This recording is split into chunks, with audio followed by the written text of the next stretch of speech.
Hello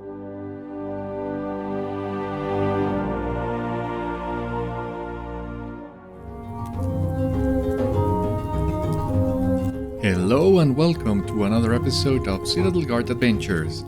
This is Beriathan of the Citadel Guard of Gondor, and we're back on the Bjorn who's ready at long last to start the next portion of the game, which is the Legacy of Durin and the Trials of the Dwarves. So, the way in which the game directs you to this new storyline is through two different mails. It's been a while since I got them, so I only have one of them with me right now, which is this one from Durin that says, "A request from Durin. My dear ally, I hope this message finds you well, and that you found success in your adventures to the south. If that is so, I beg you to remember your good friend Durin and the other dwarves of Skarháld. Our travails are not yet concluded, and we have need of your strength and your wisdom. Return when you can to Skarháld in Eretmithrim, the Grey Mountains, and I will meet you by the Stable Master on the lowest level. There is much yet to be done, and I would welcome your help.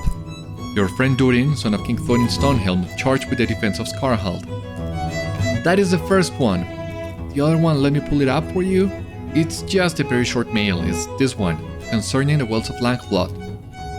"This wax-sealed letter was brought to you in haste. Though the envelope bears no markings and you do not recognize the signet, the importance of reading it cannot be denied. And it comes with an item, a letter that I had already detached, that will give us a quest. While we both fought for the Rohirrim during the Battle of Pelennor, we have not met before. My name is Léothred. I am not much of a warrior, and I am not completely sure how I survived the battle without injury. Was it luck? Nay, it was heroes such as yourself, thus with the strength of 10 steeds. I am much more of a scholar than a hero. After the war, I stayed at Minas Tirith, where I learned to write. I have made it my life's work to record the history of my people. The earliest account of the Rohirrim places our origins in the Vales of Anduin and the Wells of Langflood. I have been told that you recently visited the Vales and are in good graces with their protector, Grimbeorn. I humbly request to accompany you on this journey so that I may further catalogue and preserve the history of my people. I shall meet you at Grimbeorn's lodgings."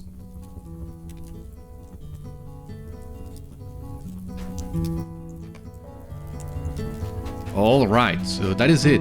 It's just a short letter telling you to get the quest with Grimbeorn in case you missed the mail, or delete the letter. Would be the same, he will talk to you in here. Beriathan. Greetings. What brings you to my home? You have not brought another parade of elves with you, I hope? I do not have time for hospitality. Forgive me, man, you are always welcome here. You tell Grimbeorn that you have come to meet Léothred, a scholar who seeks permission to study the history of his people in these lands. I have not seen this Léothred yet. Since you are here, I should inform you that all is not well in the Vales. The Eagles have recently warned me that trouble is brewing north of here, in the Langflood. What do we have here? Oh, very nice outfit. Let me double check in here before we continue. Yeah, it seems to be some sort of Rohirrim man. I mean, the helmet goes well with both styles, but I think it's supposed to be Gondorian, like this outfit. But you have a good choice. Very good fan of all the others. It seems this Léothred you speak of has finally arrived. If he is merely a scholar seeking passage, I will hear his request. If he has any other purpose here, I ask you to send him on his way. Léothred now.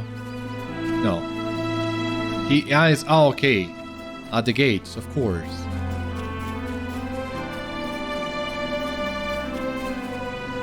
Greetings. I am Léothred. You must be Beriathan. I am glad that you received my letter, and I am honored that you would meet with me, great Warden.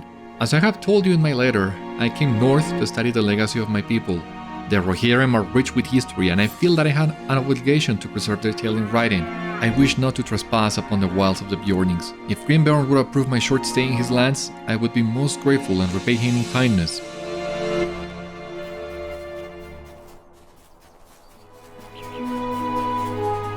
Let's talk to Grimbeorn now.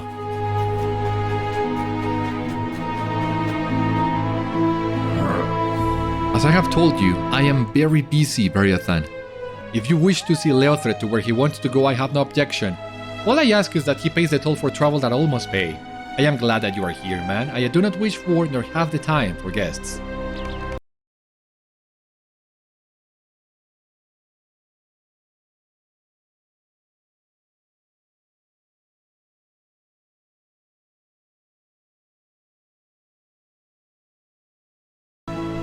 What is this?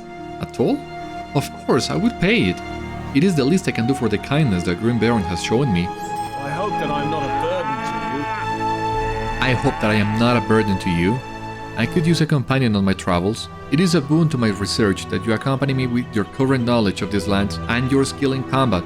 I have heard the North can be a harsh place at times. Now then, I suppose we'd best be off. The story of the Rohirrim begins, in many ways, at Avabárg.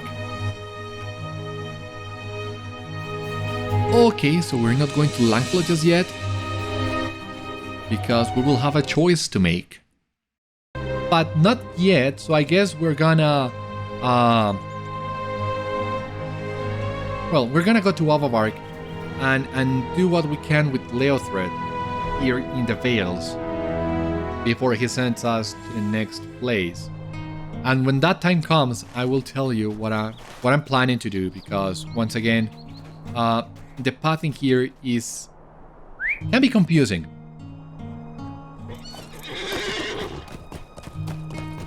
Lots of people here in the Vales as well. Yeah, it seems the game is seeing a lot of activity lately. That's great.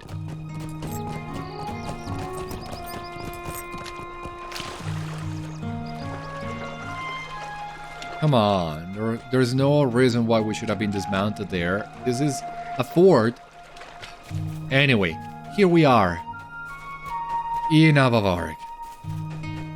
I gotta say, the first time I played through this, it was with my other warden, which is a man of Rohan. So it was amazing investigating the history of the Rohirrim with Léothred. It's the same feeling that I got playing through Gondor with Beriathan. Like, you are finally home, in a way. In many ways, the story of my people begins with King Marhári of the Northmen. Disaster befell the Ai-thúda during the Battle of the Plains against the Wain Riders. When King Marhári fell in that battle, his son Marhwini led the survivors on a long journey in search of a new home, ultimately resettling here. Marhwini's people, the Ai-thúda or horsefolk, were not well satisfied dwelling in the Vales. They desired open country where they could ride and graze their herds. Their scouts found this in the flatfields, but Marhwini deemed it too rough and untamable a land, and too close to the threat of Angmar to hold with his war-weary people.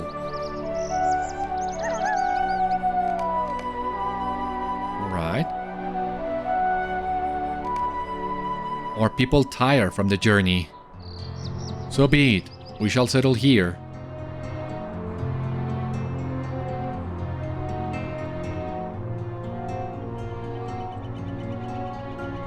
Okay. Another place in Avabárg to explore. And I think most of the enemies in here should be below our level. We shouldn't have much trouble in here. Here, Marhwini built the whole of Avabárg and named it the chief fortress of the Ai-thúda. This was not the safest of places though. The coming of the horsefolk roused the orcs in Hithaiglir, who attacked them again and again over the next century. Both Marhwini's son Forthwini and his grandson Forthari fell in battle to the orcs, leaving only Forthari's youngest son as heir.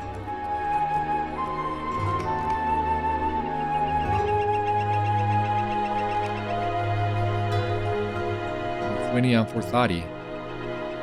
Okay. Let us defeat these orcs and honor the hardship endured by the horsefolk for so many years. Alright, yeah, you want me to fight orcs? Why do we need to fight them? They are no threat to us. I mean, if they were not grey, if they were at least blue or green, it wouldn't be so bad. At least there would be a purpose.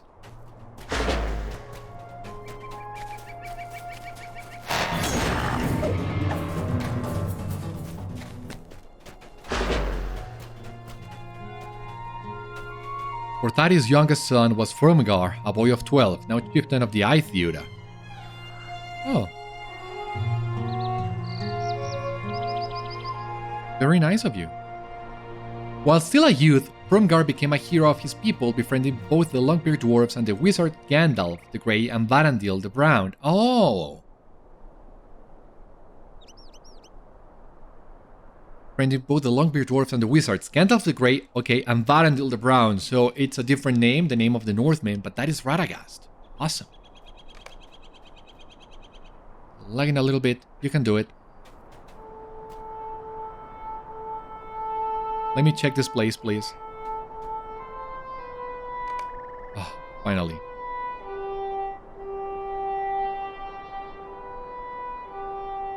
Come on. No pressure, just do it. There we go. It is an honor to meet you. Oh, take a look at that. Awesome. Young Frumgar. This dwarf, who is this dwarf? No idea, just a regular Longbeard, I guess. But awesome. Now, let us continue investigating then.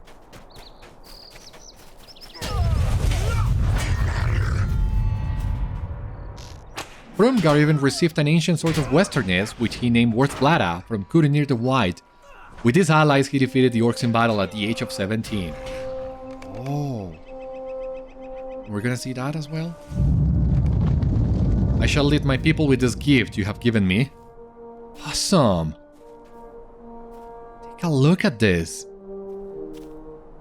What was Saruman's purpose, I wonder? And you will see here, his staff is different before he came to have the keys to Orthanc.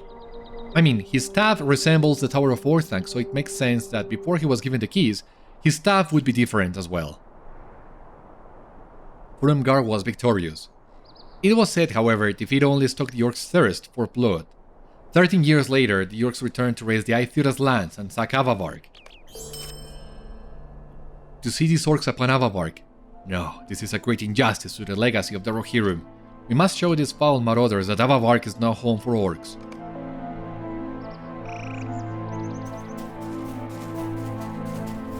Okay, so once again, looking for more Orcs, and the thing is that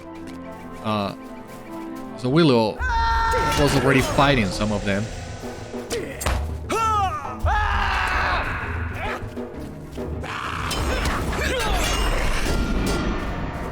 But well, at least they respond quickly, I guess.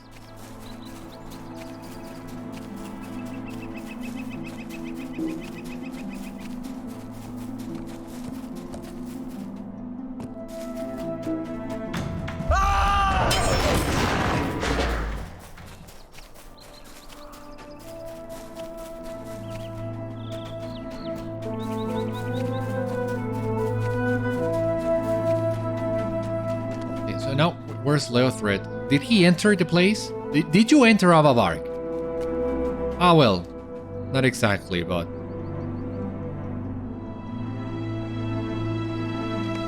Frumgar and his warriors defeated the marauders, but afterward his land lay in ruin.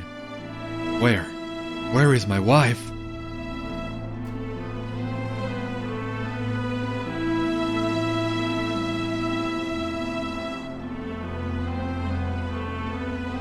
Where do we go to continue learning the history of the Rohirrim? Do we need to enter this place? It seems that's what you want us to do, Léothred, so... let us check it then. Ah yeah, there we go. His wife's body lay among the ashes of his hall. She died there, having given birth to their only son. That's terrible. Poor Frumgar.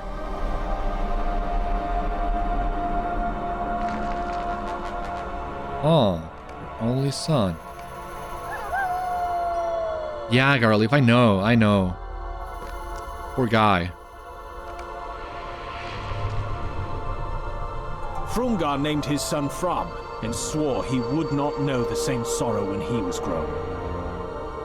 In my research, I learned that 6 years after Frum's birth, Angmar fell. The kingdom's demise was sudden, coming only a year after the Witch King's final victory over Athradain and the fall of Fornest. The chronicles of this time say an army of elves and men of Gondor, having come too late to save the northern Dunedain, put the Angmar to the sword and sent the Witch King flying back to Mordor. Why do I relate this story to you? Angmar's fall had an important connection with my people. At this time, Gundabad no longer had the Iron Kingdom at its back, and the moors and glens of the Welling Folds no longer seemed so daunting as they had to Marhwini 100 years before.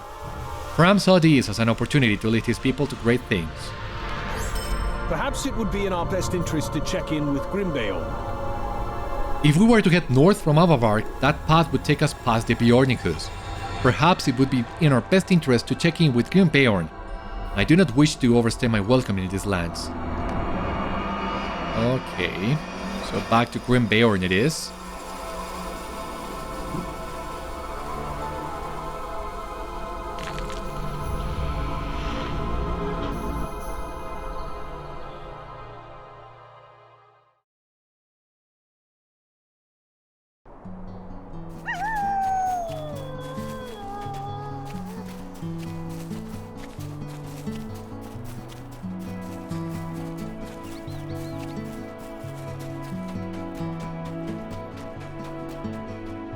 You have returned. Is Léothred finished with his history? Oh, I see, he needs to travel north. I am afraid I cannot allow that at the moment. I recently asked for one of the eagles to gather news from the northern Bjorning outpost of Limlók.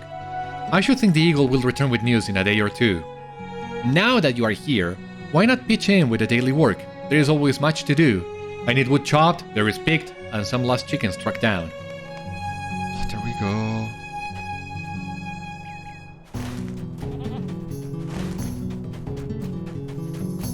How do we start these quests again?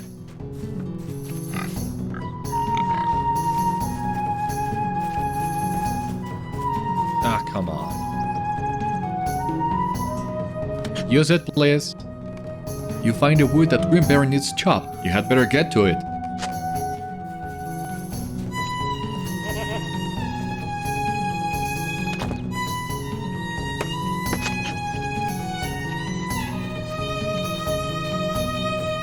All right.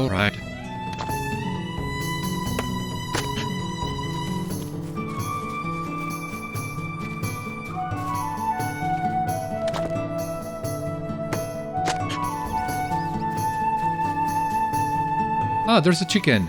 Ah, but he's outside. No way.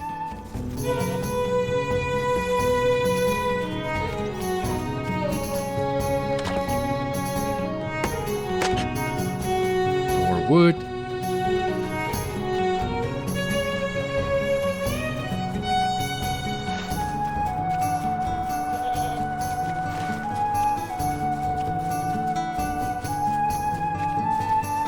Workbench, no. Wood. That's what I need.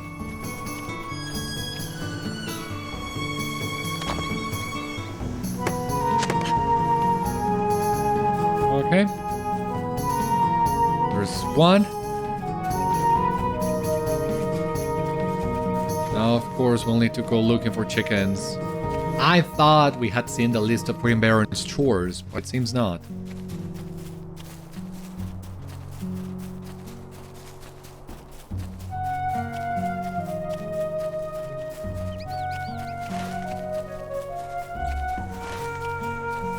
Okay, so come here, little guy. Been looking for you.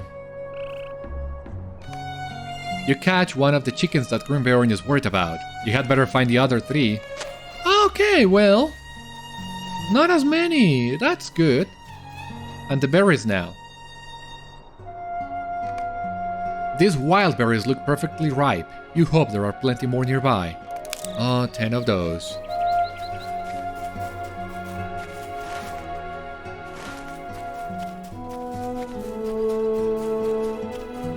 And I don't see more berries. Ah, come on.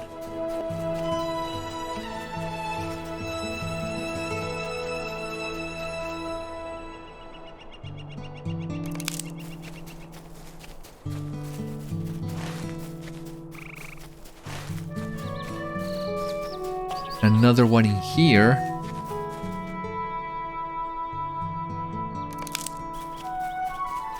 So at least the enemies in this area are now grey, so we don't need to worry about them. Like the Orcs and everything.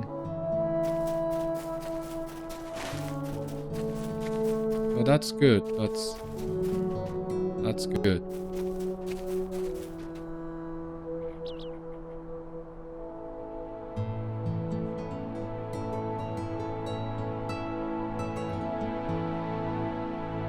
So I know there's one chicken around here.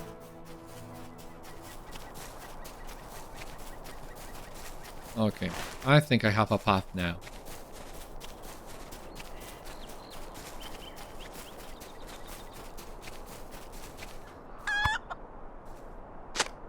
Yeah, come with me.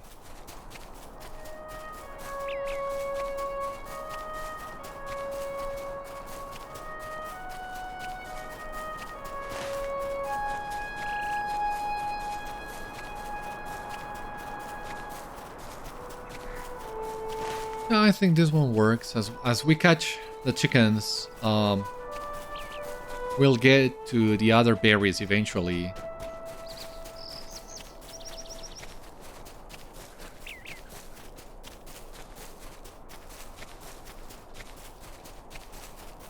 Okay, the chicken.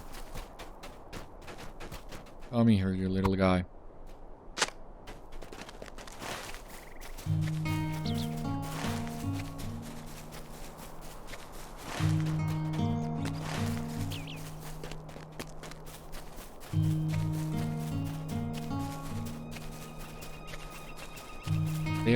Berries, come on.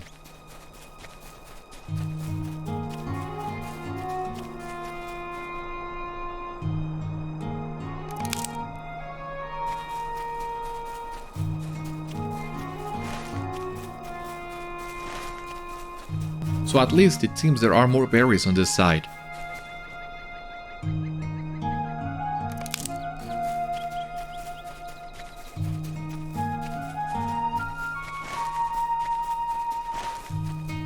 Oh, jeez.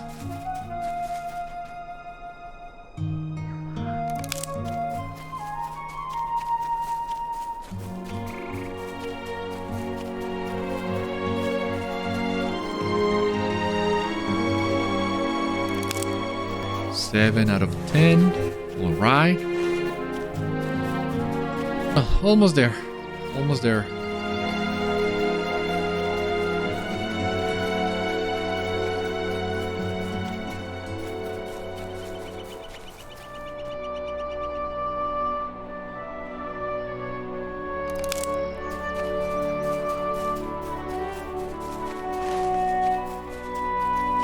Almost there.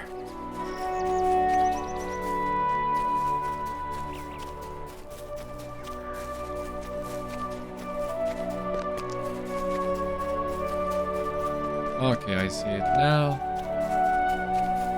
I'm missing one chicken. Oh, and I walked past behind it. Oh, jeez. Yeah, I'm not a big... I wasn't on the mindset of doing chores today.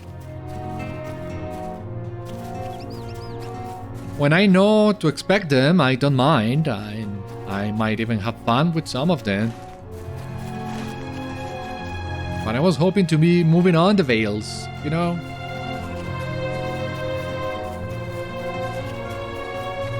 Now instead I need to pick chickens and berries. Come over here, you're more trouble than you're worth.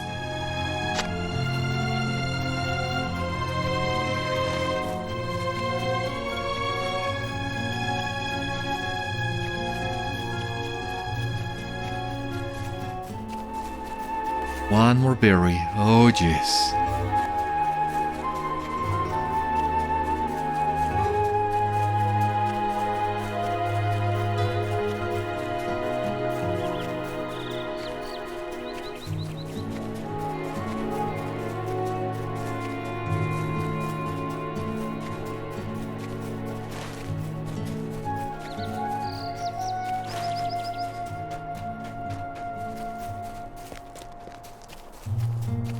Okay, thank you. Here we go, the last one.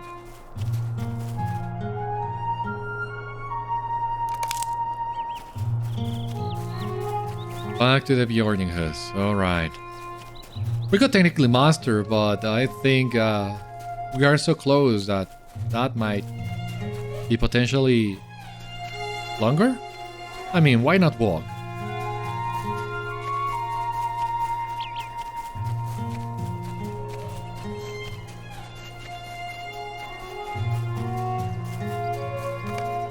The chickens are back home, safe and sound.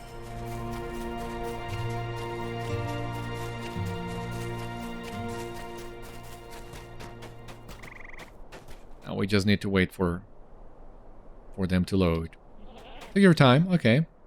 We live off the land, as we always have. Greetings, Beriathan. Thank you for the wild berries. This would make for a simple, wonderful pie. You know, I have been trying to teach one of Grimbeorn's dogs how to cook. He's good at setting the table, but not so much when it comes to baking. He's a young dog, though, so I think I can teach him a new trick or two. You have done all the day's work. Good, good. I would say you deserve a rest and some honey cake. Ha! Now what? Another guest? Grimbeorn peers towards the front gate of the Bjorning Hus. Now what? Another guest? We have not the time for this. Beriathan, see what they want and send them on their way.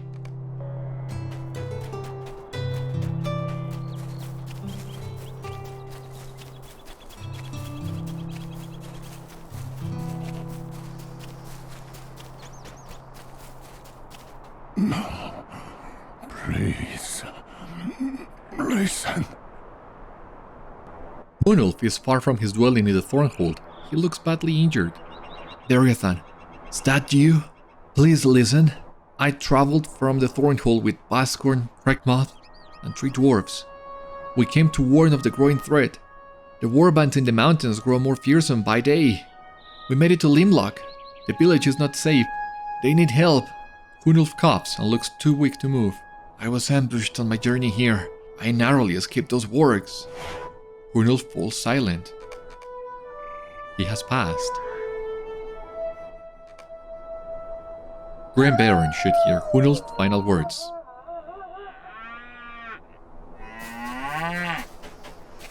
So, Hunulf. Huh.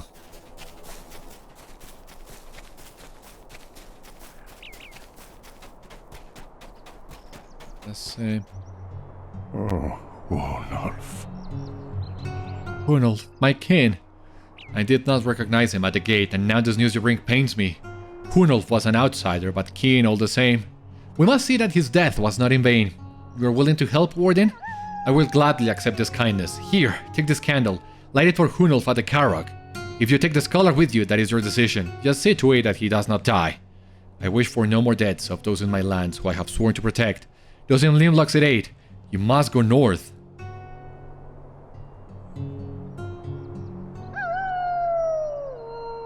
Yeah, Hunulf, I remember now. Too busy worrying for honey cakes. And now, to die like this.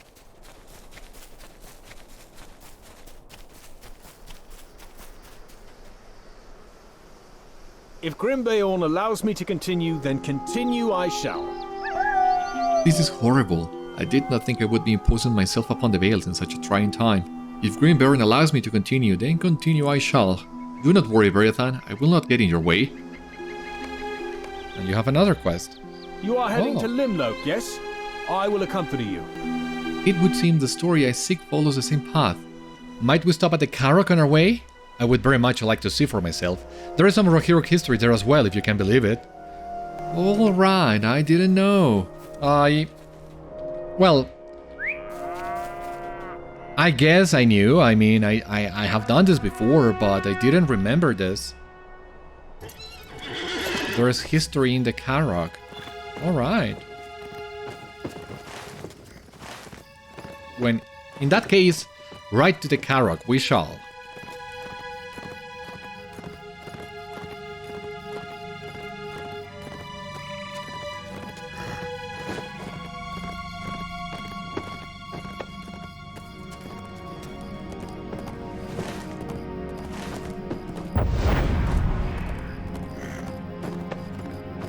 You see, this would have also given us the chance of going back to the Carrock if we still had missed that location for the exploration. Did you remember that we had to backtrack a little bit last time we were here in the Vales? So it's good to see you have a couple more options of going into the Carrock. So you don't need to backtrack if you don't want to. But I stand what I said. Having the location for that did the trigger be so narrow, that's not good.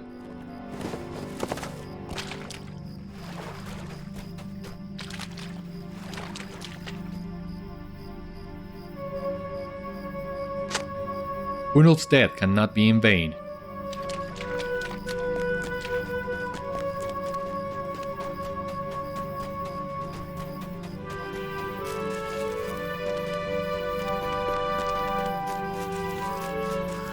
Okay, let's climb to the Carrock then. Talk to Léothred.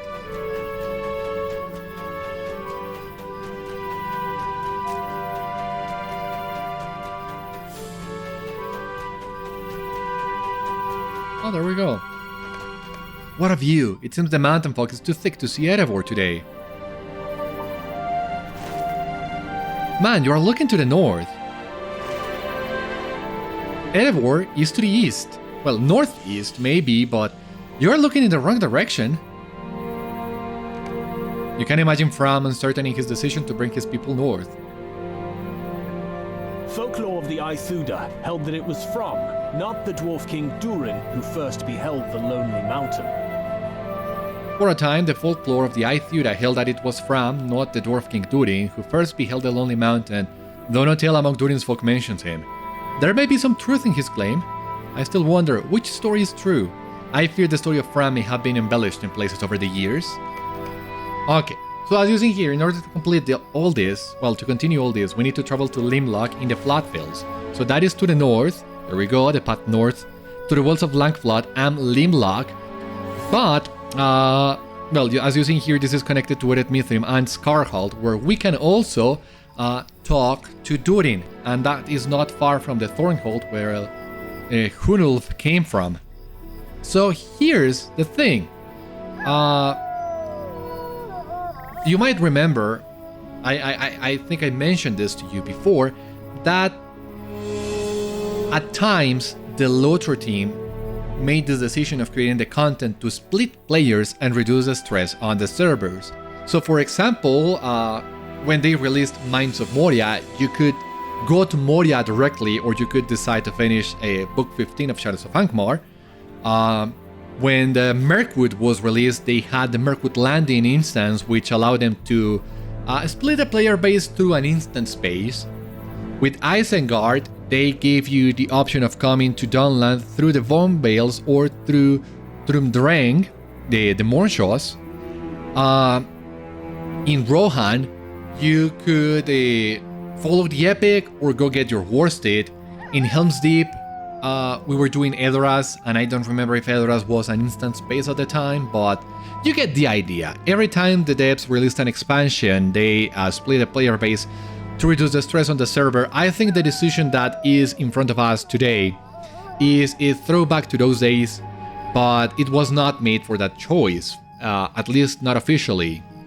The devs said they just wanted to try a new zone in which the epic does not tie in directly as it has before, because now we can continue north to the Flatfills and reach the town on Limlók and do all the quests in there, or you can, well, we can go to Skarháld, and Skarháld, well, the Legacy of Durin storyline will eventually lead us to the Wells of Langflood from the north.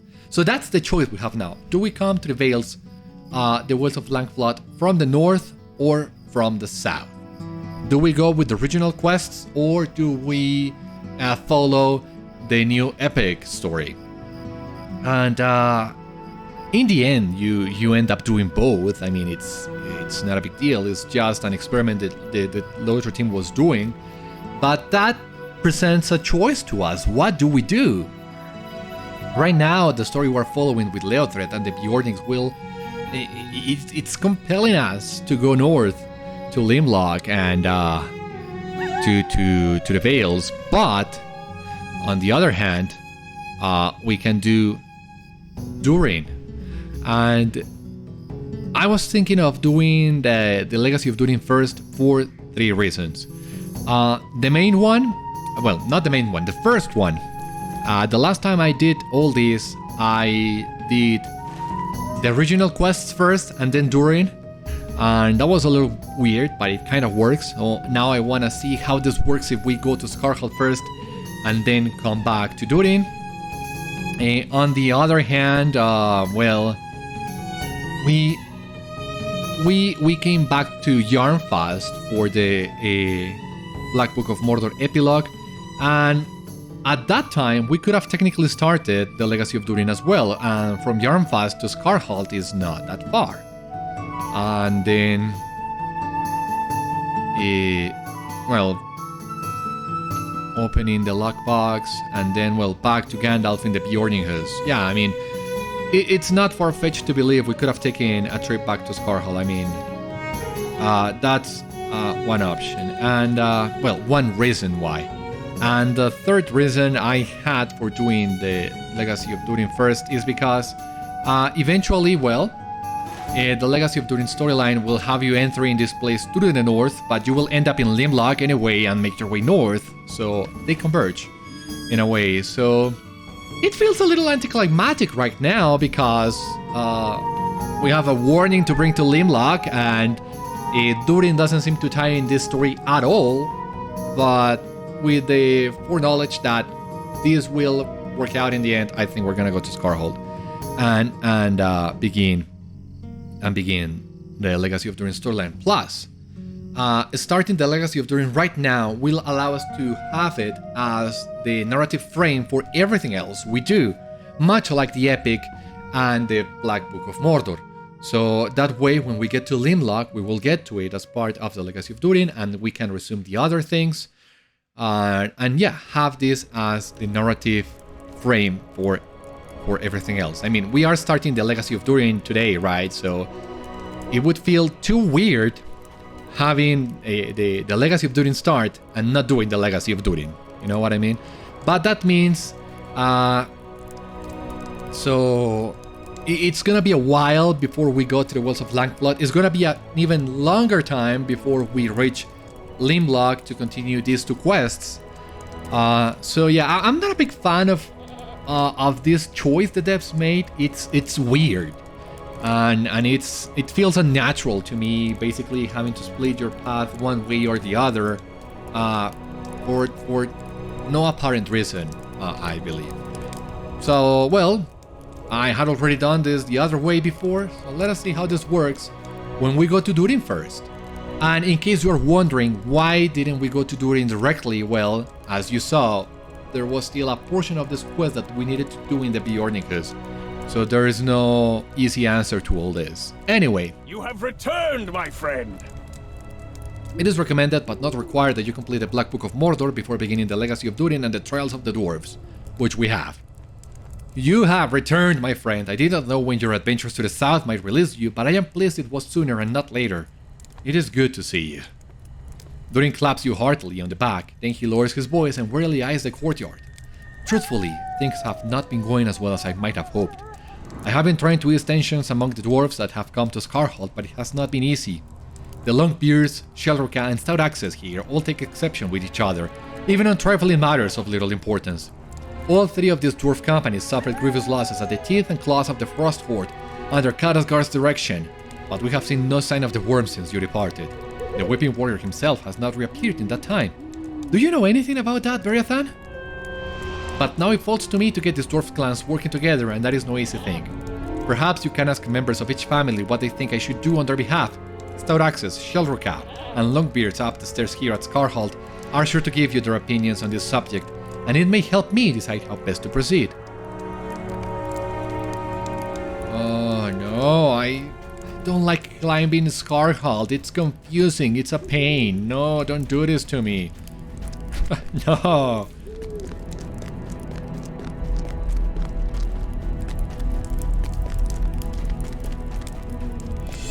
Okay, here we have the first one. Covo of the Stout-axes. Durin wants to know what is to be done. Ha! This Stout-axe has a recommendation or two, but I do not think he is prepared to hear them. I am a Stout-axe, Beriathan. Of all the dwarves in this Middle Earth, we have endured the greatest trials. I dare you to say otherwise. Many were the torments out and devised for our great king when Draza did not submit, and his people were enslaved. But we kept our honor, though we toiled without end in Mordor, and now that the Dark Lord is gone, the Stout-axes have emerged to take what we will and what we deserve. So I say again to this dwarf princeling, ha! What authority has he to command any Stout-axe? He fought against the Frost Horde, so did all of us at Skarháld. I count his deeds, they are no better than any of ours. He will need a dozen such victories before he has matched even the least of my own. Alright. Hard audience, it seems.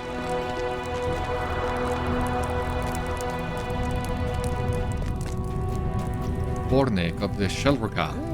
Durin is no Zhélruka. That much is clear. Durin sent you to ask what should be done? He is no Zhélruka, that much is clear. If Botus Frostblood were still alive, he would not ask such a thing. He would simply tell us, and in uncertain terms. Woe be to the dwarf who did not comply with his command. The Longbeard prince is still as green as spring in the lowlands. He would do well to keep to himself and leave the Zhélruka alone. We are not his to command, though we must inhabit Skarháld together for now. That will be for a short time only. Durin will soon tire of adventure and return to his father's halls. Beneath the lonely mountain he will live well, while we Zhélruka remain here, sleeping on the cold stone and dreaming of Gundabad, the home that has been kept from us. He knows little of the Zhélruka and cares for us less. I find it distasteful for him to pretend otherwise. Thank God they are all close by. You and I belong here in the mountains, courting danger and unafraid. It seems we share the same affliction, my questing friend. Most of my companions have gone home, satisfied with their adventures, but you and I belong here in the mountains, courting danger and unafraid. I know there is a place of honor set for me beneath the lonely mountain, but no matter how great a feast, I would still feel the emptiness in my belly.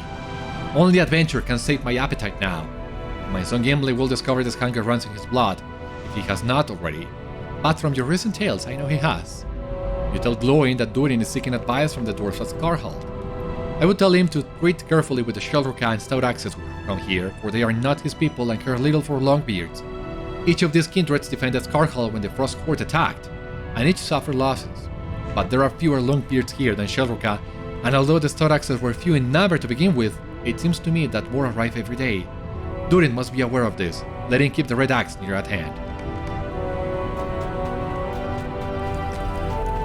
Okay, once again, glad I didn't need to climb the entire fortress. That's a pain. So we just need to go back to Durin. Easy enough.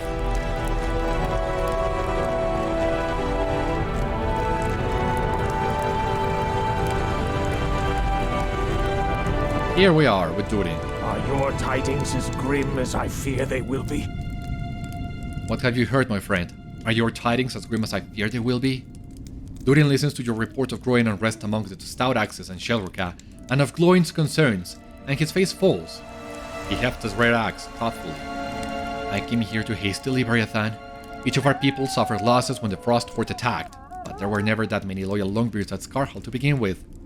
I only assumed command because there was no one else. Without a strong leader to unify each of the dwarf clans here, I fear the Grey Mountains would prove a grave cairn for all of us. They might still, but now it is not drakes of the Frost Horde I fear. I fear the disloyalty of the Zhélruka and the Stout-axes. Is there no betrayal in the history of both clans? I need more loyal warriors to reinforce me. I ask you to return to my father at the Lonely Mountain and request that he send as many Longbeard warriors as he can spare. Too many were lost when the Frost Horde attacked, and I would not have us outnumbered by foes. Alright, so, yeah, now we need to go back to the Lonely Mountain, so once again, it's not a perfect solution. It's a little bit unnatural, again, if you ask me. But the way I see it, I just kept this separate from the Black Book, so we could have a clear difference between one and the other. But the way I see this, well, Beriathan received the summons from Durin. He went to Durin. From there he went to the Lonely Mountain, and from there he went to Yarnfast for the key. It's the only way in which I can make sense of all this and still have him be back at the Bjorn, because I mean, there's no way to make all this fit together. And I think that's one of the reasons why I'm not a big fan of the way in which they handled the beginning of the Legacy of Durin and the Wells of Langflood. Once again, it will all come together in the end, but until that does, it's a little distracting, if you ask me.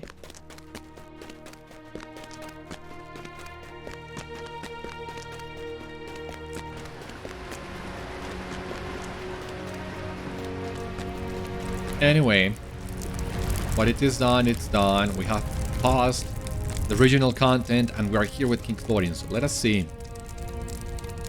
Welcome back, my adventuring friend.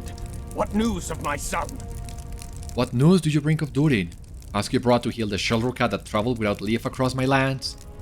Oh boy, do I have a story for you. I do not like this at all. Alright, so in here, well, I'm not gonna accept this quest because this would lead us to a bit of storytelling that will frame the very beginning of the Legacy of Durin, and I don't think we have time for it today. But, well, at least we were able to start the Legacy of Durin storyline, and we were able to do what little needed to be done in the Beorning Hoods to open up the Wells of Langflood as well, so that we can eventually do everything. So yeah, join me next time, and we'll continue the Legacy of Durin and eventually come to the Wells of Langflood. For the time being though, this has been all on today's episode of Citadel Guard's Adventures. Thank you so much for watching, I hope you enjoyed, and I hope to see you on the next one. Until then, my friends, stay safe, take care, good luck to you all, and I will see you later.